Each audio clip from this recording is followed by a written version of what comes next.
एक दिन मैं अपने दो बड़े भाइयों के साथ घर पर थी।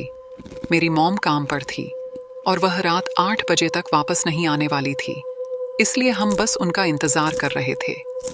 उस वक्त मैं केवल 7 साल की थी और मेरे भाई 13 और 14 साल के थे। वे मेरा बहुत ध्यान रखते थे। मुझे यह घटना इतनी अच्छी तरह से याद है कि मुझे नहीं लगता कि कोई भी चीज मुझे इस घटना को भुला सकती है, और कभी कभी मुझे इसके कारण बुरे सपने आते हैं। उस वक्त मैं और मेरे भाई खाना खा रहे होते थे। अचानक दरवाजे की घंटी बजी। भूलना मत कि हमारे दादा दादी और मॉम ने हमसे कहा था कि जब तक वे हमें यह न बता दें कि कोई हमारे घर आ रहा है, तब तक दरवाजा मत खोलना।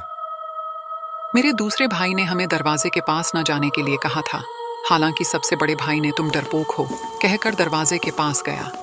दरवाजा खोलने पहले उसने खिड़की से बाहर देखा और तुरंत नीचे झुक गया। ऐसा लग रहा था जैसे उसने अभी अभी कोई भूत देख लिया हो।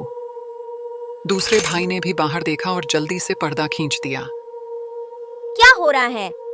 मैंने पूछा, लेकिन मेरे पहले भाई ने कुछ कहे बगैर किचन से एक बड़ा अजीब चाकू लिया। मुझे फोन दो, जल्दी। उसके हाथ में काली मिर्च स्प्रे भी अब देख सकती थी। मैंने उसे फोन दिया और मैं एक छोटी और भोली लड़की थी, इसलिए मैं अनजाने में दरवाजे के पास पहुंची और मैंने दरवाजा खोला। तभी मेरा दूसरा भाई आया और उसने मुझे लेके दौड़ना शुरू कर दिया।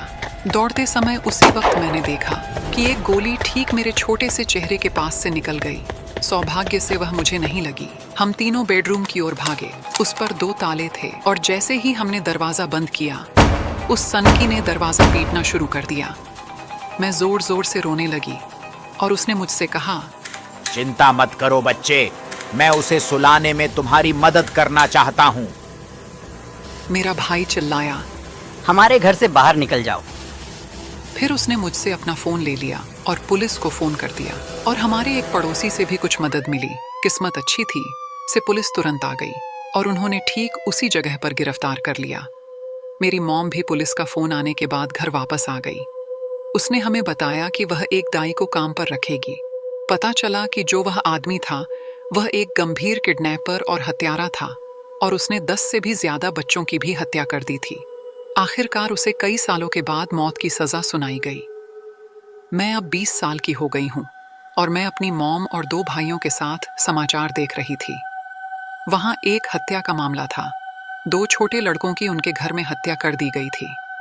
मुझे पता है कि यह मेरे मामले का वही अपराधी नहीं है, लेकिन यह जानकर मेरा दिल दुखता है कि उस तरह के लोग वास्तव में दुनिया में मौजूद हैं। मुझे आशा है कि वे ऐसा भयानक काम करना बंद कर देंगे।